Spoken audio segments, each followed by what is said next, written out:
figures, including Amy Klobuchar and Hillary Clinton. And sometimes we'd like to make this kind of a traditional show and actually tell you who people are. And I don't know what Tim's wearing, but I love it. Mustard, Tim, is that mustard colored? Yeah, let's go with What mustard. is I that? think so. Yeah. This is my All this right, is you're my wearing it convention well. All right, casual. Thank you. all right, here you go. All right. Vice President Harris is in Chicago today, staying at an extremely nice hotel. I won't say which one for security purposes, but I've stayed there before and it's super nice and has a fantastic gym, which I bet she's using, where they've brought exercise equipment to her room. She's got no public events. I wouldn't be shocked if she came to the hall tonight. We'll see. In the hall tonight, of course, your marquee speakers are her running mate, Tim Walz, also Bill Clinton, who we'll talk a little bit about here, Speaker Pelosi, Pete Buttigieg. J.D. Vance and Donald Trump have a 2 o'clock event in North Carolina where they're going to talk about national security, the daily attempt of the Trump campaign to break through. Congressman Walz of Florida has a press availability here in my hotel today, as they do every day, to try to frame the narrative on that. Donald Trump just finished an interview with Hugh Hewitt. Best I can tell from my colleagues, nothing happened there, but we'll continue to monitor and bring you any of that if it's worth bringing to you. And that's it for the day book. So I want to talk quickly about, and again, if you'd like to get in the conversation, please raise your hand. Love people who haven't been in before. Yesterday on the 3 o'clock, Elise from the Silver State came in and she was fantastic. She had the courage to join us. We hope more new people will raise your hands today and join us. Last night, or the first night, there was all this hubbub about Biden going well past midnight. Last night, Barack Obama went well past 11. And people said, oh, once again, the Democrats can't get their house in order, their act together. So, guys, I want to make sure everybody understands this because it's so confusing to me. The official schedule, the line by line from the DNC, had Barack Obama beginning his remarks at 11:03 Eastern. So they're not trying to. I mean, they're not trying to get him done before 11. They're not even pretending. So people are confused about it. But given that, are they playing to Las Vegas and to Phoenix? What's the point going into 11? When everybody is wringing their hands about it? Sean. I mean, look, the networks, the big networks, ABC, NBC, CBS, are only supposed to planning to carry it for an hour. So you're getting free network time because they're not going to not carry, whether it's Joe Biden or Barack Obama. So it's. I mean, look. But my point is this is not an error. No, that's what I mean, though. Smart. They additional that's, coverage. Right. That's my point, though. The network said we're going to give you an hour, and then they said, great, we'll put Barack Obama at 11:02. What are you going to do? Walk away? So you're basically getting more for your buck. But the downside, Tim, is that they are losing some people. So some people aren't going to see Barack Obama. So you get an extra hour, but they're obviously doing it consciously. Again, you see all these stories that they're hand wringing and they got to shorten speeches, etc. They're not trying to finish by 11. Yeah, I mean, look, you potentially do lose some folks, but if you looked at the ratings so far, it doesn't look like there's really any significant drop off. It doesn't look like people are not tuning in. And I think most of this, look, yes, it's a prepackaged infomercial that runs at a set it's at a set time on broadcast, but people also consume the coverage of this in a lot of different ways afterwards, right? If you want to watch Barack Obama's speech, you're going to watch Barack Obama's speech on social. You're going to go find a YouTube video of it. So I don't think there's any real hand wringing here, but to your point, part of the problem with conventions is, one, you have politicians who talk too long, and two, you have a crowd there that's super energized. People get excited. That draws everything out. So the timeline is just much longer. Okay, but for the media people on this call, please stop writing stories about how the Democrats don't have their act together because they're going towards midnight. They're doing it on purpose. They're taking the trade-off. Some East Coast viewers going to sleep for an extra hour of time and playing to Las Vegas and Phoenix, which is a big part of this election. All right, we try to be forward-looking here, but let's look back real quick. Your short view, Tim, first. Did night 2 work for real voters? Forget the people in the hall, forget the media, forget Brit Hume, who loved it on Fox afterwards. Did it work for swing voters in its messaging? I think it does in a couple of different ways. One, the overall frame of the Harris campaign, getting the Obamas out there, having them essentially say the next step in our movement. If you were excited about us, if you feel the hope that you felt back then and you feel it coming back now, it is with Kamala Harris. And I think There was a lot of lines from both of them that really break through. I think one, pleading with people to do something, telling people that hope is making a comeback. And I think, earlier in the day too, you also had some interesting programming that I think Democrats do a very good job with, of finding Republicans who are able to get to the podium and make a compelling case to say it's okay to vote Democratic, and also to be a little bit of a character witness on Donald Trump, to create those permission structures for Republicans. So I think there's a lot of energy with the Obama speech. There was a very humanizing speech from Doug Emhoff talking about their family. He played that role, and Republicans creating the permission structure for other Republicans to engage and see this as okay. So real quick, I'll tell you, Sean? the beginning of primetime, I thought was I was a huge fan of Chuck Schumer and Bernie Sanders. Bernie Sanders talking about elections and public funding. I was like, keep going, brother. Take the whole night. It warmed my heart how off message and off brand that was. That being said, I will say this. I thought the winner of the night was Doug Emhoff. For the 70+% of Americans who really don't know much about the vice president, I found his speech really good. He really, and I hate the word we're getting to, and I literally find it the most cringeworthy word, humanizing. I think he painted a picture of her for a lot of people who don't know her in a very compelling way. I disagree with it, obviously, but I thought that he was probably the most compelling speaker when it came to making a case for who she is as a person. He did a really, really good job. That being said, I'll just finish by saying this. Just to clarify, though, sorry. I would just say, I thought the Obamas did what the Obamas do. They got the base fired up. I don't think they won anyone over, but I think they both are really good at giving speeches, and they did what they were supposed to do. But my winner of the night was Doug Emhoff. I actually thought that he was funny, he was folksy, and here's the big word that I thought was, we've talked about this before, I thought he was authentic. I felt like I know that guy. And I thought he did a really good job. And if I were them, I would go back to him over and over again, because it's less about politics, who she is as a person. And I thought he painted a very compelling picture. All right, Sean made a better case than me there, so I'll just take it from Sean. Yeah. Okay. Look. Okay. The Obamas were the Rosetta Stone for the entire Democratic strategy in 3 words, not just for the convention, the whole campaign: demonize and humanize. Demonize Trump, humanize her. If you look at the Democrats who've lost the election, Al Gore won the popular vote, but he did not take the presidency. They are demonized and they are not humanized. Mitt Romney, demonized, not humanized, right? The Republican task is to demonize her. Doug Emhoff, the reason why Brit Hume and Dana Perino and other people, the reason why they're praising his speech along with Sean is that you don't get better humanizing than that. And I know you hate the word, Sean, but humanizing is the whole thing. If she's humanized, if she's a 3-dimensional figure rather than a 2-dimensional figure, when the voters start to vote, I think she can't be beat. Yeah, and just to be clear, the reason I hate the word is that it insinuates that someone isn't human in the first place. I get your point, and I know what it is. I just don't like the word, right? There's a lot of words that people choose not to like. That's at the top of my list. Right. That being said, if we accept the definition, I agree with you. I mean, look, as I said, the Obamas do what the Obamas did. Do I think they moved the needle? No. Do I think they fired people up? Yes.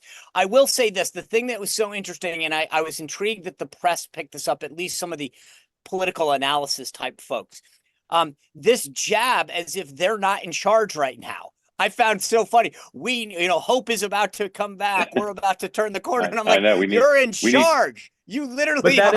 But I will say, like, does it break through, just on the question of very quickly, whether or not it breaks through and whether this, it matters to real voters, like there is a successful framing there of making Trump feel old and making Kamala feel new. And like, she is threading that needle very well.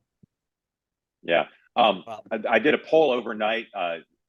It's 500 people in every battleground state. And the question was, who would you most like to have a glass of Manischewitz wine with? And Doug Emhoff won easily. That's a joke. All right. Going to your questions, please raise your hand. Raise your hand. I want to get a few more hands up, please. Sean, one quick question for you. How will Donald Trump react to being mocked by the Obamas? Brush it off? Get inside his head? How will he react to that? Yeah, he's going to brush it off. He's just going to focus on policy. Exactly. I mean, I think it's going to consume him for a week.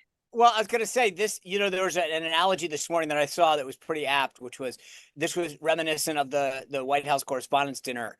And I think that we could expect a similar type response when Obama mocked him a little. Yeah. He did an interview where he talked about how he respected the Obamas, but I don't think he'll be saying that anytime soon after last night. All right, let's go to you all. Again, come on in, ask your questions. We're going to start with what we like to call a known quantity, former governor of North Carolina, Governor McCrory. Governor, welcome. Hey, You're still not telling us who you're voting for because you host a show on PBS. Is that correct? that's correct. That's correct. But I've All got right, a question for. Not saying. Yes, sir. I have a question for Sean. Go ahead. Sean, all the Republicans that are now endorsing Harris, what are they asking for in return? I mean, if anything, I agree with many of their comments. They talk about they're conservatives, but are they getting Harris to moderate on any of her viewpoints on immigration, on criminal justice system, on the deficit, on conservative issues, or are they just in it to maybe get a position, or just because they hate Trump so much? Are they getting something in return for the Reagan conservative? No. And the second question I have for the media, and maybe you can help me, is the surrogates. Not only does Harris not make herself available and the VP candidate, but the surrogates are not being asked any tough questions on the issues either by anybody. No follow through on any of the issues. And again, both conventions are not talking about solutions whatsoever. But the first question, I'm just curious, what are these people getting in return for the conservative cause, which I'm a part of, by the way? Right. First of all, I think it's a great question, Governor. I mean, I looked at the range and it's interesting because it is a weird, interesting range of folks and why they're doing it. I think some of them just want a clean conscience, but the bottom line is no, they're not getting anything. I mean, they're not getting anything from the cause. And what I kept finding interesting is if they had said something like, look, I'm a lifelong conservative, I'm a Republican, but at least her position on this gives me, alleviates a lot of my concerns. There's nothing. I feel like you're willing to. So anyway, the answer to the bottom line question and the quick answer is they're getting nothing. I don't think they want to work for her. And I don't understand the long-term play because as you and I both know, long-term, this is sort of the unforgivable act. I think it's one thing to go into a voting booth and do it. It's another thing maybe to allude to it in years later. But to speak at a DNC, I don't see you're done in Republican politics. And not just in politics, but you can't go into like any kind of lobbying or whatever. And I'm not saying that's what they want to do, but I'm just saying that you've really put your stake in this. And then the other thing I'd say is I agree with you. I think it's funny watching these guys all the way down to the surrogates go on TV and nothing. I was actually, I would say, quasi proud of Axios this morning when they said that Waltz has a series of gaffes. They're not gaffes. Why is it a gaffe on the left when Biden misspeaks, when Walz consistently misrepresents all aspects of his life, and yet it's a gaffe there and it's a blatant lie on the right, right? So it is unbelievable the degree to which they're covering up the record, the actions, the statements, the mistruths, the lies of the left every single day. I will say this to conclude my comments, Mark. North Carolina's in play. I mean, Trump has come back here many, many times. The VP nominees have come back here. Harris has been here. So all those that were saying 2 months ago that North Carolina is not in play, it's been in play all along. And it's probably smart of the Democrats to make always has been. I think they've given up on North Carolina too early.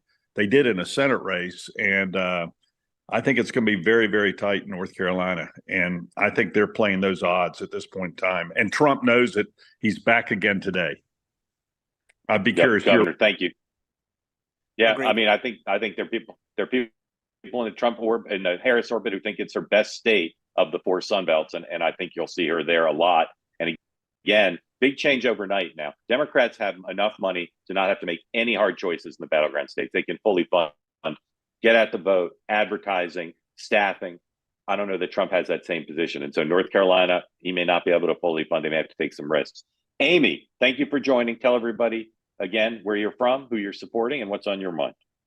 Good morning. Thank you again so much for doing this. Sean, Tim, always great to see you. I am spending the summer with my parents on Michigan's Upper Peninsula with 242 residents total. And it's super to be here. And also, I have a lot of conversations because there's not that much going on. And I just wonder, here's what I'm finding. People like me in Virginia, which is where I live most of the time, care about affordable housing, paying early childhood teachers so that kids can go to school and be ready and be supported and get 2/3 of their nutrition. And that industry is cratering. And I just like, it's not going to make this week. I get it. But people around here, oh, and reproductive health. People weirdly care about that up here. I mean, I do too, but I wasn't expecting it. So I just wonder, like, is there a way to message on that so people get that that's like one of her key, the things she's doing? She wants to break forward the supply of housing. I know that Yep, that's a great. hard Yep. thing to say, but it's important. So Yep. thank you. All right, Amy, thank you. Tim, what do you think? No, I think, look, I think there's a couple of different ways to do that, right? I think the first stab that she took at economic policy addressed some of those things, right? Whether it's like the $6,000 expansion of a child tax credit for a newborn, or expanding the earned income tax credit, or down payment assistance for housing, or, asking, or, saying that there should be more housing constructed. I think there's a lot of different ways to come at it. And I just like, the feeling from the Trump side is mostly just like, well, didn't it feel better 4 years ago, without any actual substantive policy on any of that? So I think for people who are saying, oh, this is a vibes campaign, there's no actual substance to it. There's one campaign that's putting out actual white paper on issues like you just talked about.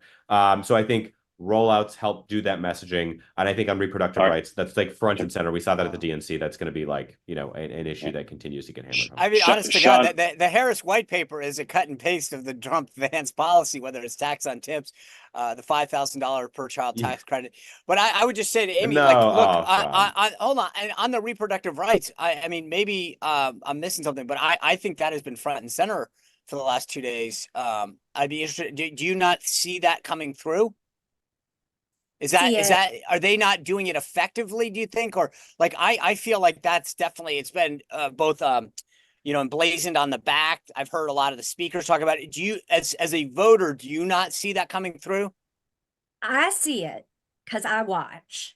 Okay. And, the clerk at the Dollar General, maybe she's watching and not talking about it, but like, what would be the messaging strategy to get to her if she's not watching this week's convention? Because I think that the that's where a message campaign is really important. Yeah.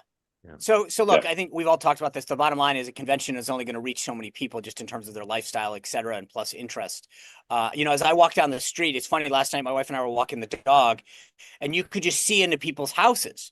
And it was funny kind of going back and forth. You had, there were some sporting events on last night, and then it was going back and forth looking at the convention. I know a lot of my neighbors, so it was kind of interesting to see which ones had it on, which one didn't. I'm not spying on any of you if you're watching. But it was just fascinating. And so the answer to your question, I think that's why campaigns will use a variety of mail, digital, et cetera. Direct mail is obviously big for a lot of people who don't maybe, have a job where they can't access their phone all the time or watch television. But there's a lot of things. And to Mark's point earlier, there's going to be so much money that clerk at the Dollar General will, don't worry, they'll know on both sides. Yeah. Amy, thank you so much. Come back often. Harold, tell everybody where you are, who you're supporting in the race, and what's on your mind, please. Thank you. I'm Harold. I'm from North Carolina. Glad to see my former governor on here earlier. I am supporting Donald Trump. But I guess my question is, I'm interested in what the DNC is saying, and I think one of the takeaways I took is that they're talking so much about Trump, but they're not talking about any issues. And it's not just Harris, but really even the speakers really didn't address the issues at the border. They didn't address the economy much. They didn't address inflation. And my concern is that Kamala Harris could be president. And so what is she going to do? And do you think that those issues of not really addressing the issues in the DNC, and maybe even Ms. Harris herself, do you think that will affect the election at some point? Because I know they're riding this sort of high, but do you think at some point, a month or two from now, that will actually make a difference, that they haven't talked much about what they're going to do? I wish they would talk more about policy. I wish Trump would talk more about policy. And before I turn it to Tim, I'll just say her people are geniuses about knowing what the traffic will bear. How much press does she need to do? Can she do a gaggle every 3 days? And does that really take the steam out of getting in, having to do an interview? How much policy do they need to do? I think if Trump wins, they'll look back at their first policy and say, boy, that was a little too left wing. We tried to paint it as populist, and it was populist left, not populist center. I don't know how much more policy there'll be. I wish people were pressing everybody more, and on the Trump side too, because as much as they mock her for not having policy, they haven't put out very much policy either. I have no idea what Trump's second term agenda would be.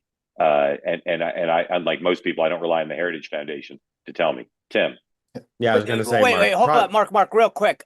You may not like Yeah. the depth of it or whatever, but there is at least a policy tab on There's the Trump more. White House. There's much more. There's much more.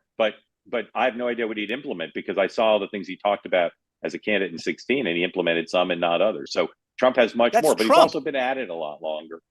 He's been at it. And Well, I I will know, say- but if he wins, it's the same Trump will be president. Tim. look, I will just say also the Heritage Foundation praised Trump in his first term for implementing a bunch of their policies. So it's like I don't think there is a world in which won't go down the Project 2025 rabbit hole. You can totally dismiss that as something that's not going to be implemented. He doesn't care about policy. He gets in, he puts his people in, and then the folks who help build up staff go and execute a right-wing agenda that is in a playbook in Project 25. I won't go down that rabbit hole. But Mark, to your point, the Harris campaign is not going to spend the last 70-ish days of this campaign doing policy. I think the reality is there's always going to be an appetite in presidential campaigns for more policy. Maybe not on Hillary Clinton in 2016, because we put out a white paper like every other day. But that is not always the way that you win a presidential campaign. It is so much more about vision and momentum. And she can harken back to some things in the Biden administration, say we're going to continue or modify XYZ policy. She can do what she did last Friday, which is to, pick a bucket of policies to talk about. But I think this idea that a presidential campaign is dependent on we're talking about policy every day is just not reality. That's not how presidential campaigns are run or won. I think people can complain about it. The media can say, like, we need more, but they're never gonna be satiated. And I also don't think it's a good strategy. Harold, today, is Trump on track to win? It feels really tight in North Carolina. I mean, I don't, I know a lot of folks Could Biden have won? both sides. Could Joe Biden have North Carolina? No, Joe Biden would have lost North Carolina by a lot. Can Kamala Harris win North Carolina? I think it could be very close. I think it could be very. I mean, if I had to bet, I would still bet Trump wins North Carolina. If I had to bet, Yeah, but Hey, Harold, can I ask how big win. is how big is the Yeah. gubernatorial race there?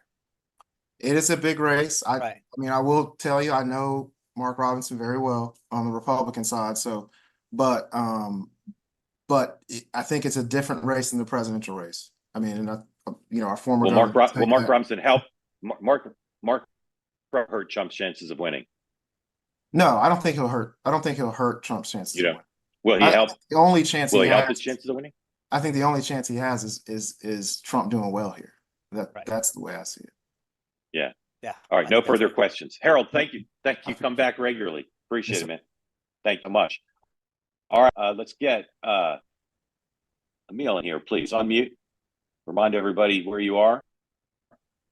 You're unmuted. You're good. Remind everybody where you are, who you're supporting, and ask away.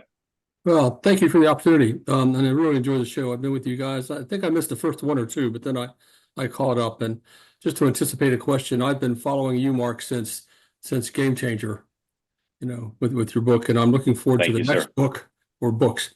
Hey, listen, I'm Northern Alabama. I'm up in Newmarket, about 6 miles south of the Tennessee line. That's in Madison County. And I'm not supporting either candidate, but I will vote Democrat. I'd point out that I haven't supported a presidential candidate since 2012. I've always had a protest vote because I haven't been satisfied with either side through the whole thing. Be that as may, I just got a couple of quick things. I'm going to kind of address this to Sean, and in the spirit of all the understanding and love. I love you, Sean. No, I mean you're really insightful, but I just got a couple of points here, and I'm not a. By the way, I'll be, as I think I said, I'll be voting Democratic because I'm a never ever Trumper. It's just full disclosure. I think I have a couple of questions for you. One is if Trump were to stick to the script and have less focus on the personal attacks, and all of that makes sense to me. But would it really make that much of a difference? Because he's been out there, what, 9 years now? People know who he is. And so if he starts following the script, won't that in itself become a story? Will it really have an impact of, oh, he's changed? I Yep, don't know it's a how great, that would work. it's a great question. I got to catch up because we got to end on time today. So Ah, thank you for that. We'll get your other questions in next time you come. You just want to say one more Okay. real quick. We'll answer Thank them you. both. Say one more real quick, like in 10 seconds or less, if you got another one. Okay, then the other one for Sean is you mentioned that Ross has a lot of lies, and I'm not going to challenge that. He probably does. But why isn't the right leaning, the right side of the news media, why aren't they covering it? Or are they covering it and I'm just missing it?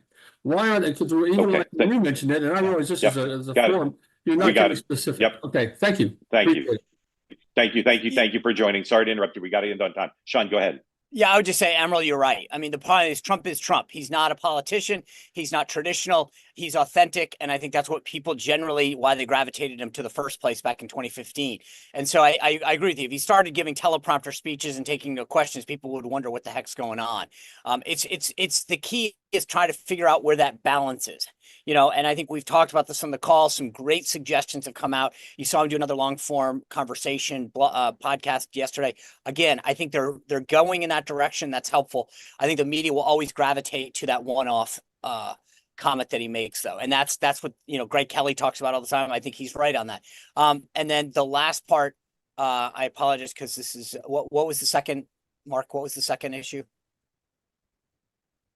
The second was about the Waltzes with his misrepresenting. Oh, right. his I mean, past. look, Yeah. yeah. I mean, and I just think a lot of people on the right are talking about it, and a lot of people on social media. I was commenting specifically today. Axios, which is not exactly a right-leaning publication, called it out, but used the word gaffes. So it says, he has a history of gaffes, his military record, his family's use of IVF, his DWI excuse back in the day. And so my point is, even when it comes to covering that, they frame it as a gaffe, which is not what a gaffe is, by the way. That's misinformation. That's a lie. And I think that it's interesting how they frame people on the right versus how they frame people on the left. I do think the right is talking about it. I talk about it on my show every night at 6:00. I think a lot of folks talk about it on the right. To the extent to which, I don't know, but I also don't know that it's that effective. Going after Tim Walz over and over again might make you feel better. I'm not sure that it really moves the needle. All right, Emil, thank you so much. Please come back regularly. Sorry I have to cut you off a bit. Very grateful to you. We're going to stop here. Tim's not going to change his shirt. So if you see him around Chicago, get ready for the mustard experience from America's sweetheart, Tim Hogan. Today at 3:00, I'll be back for my afternoon program.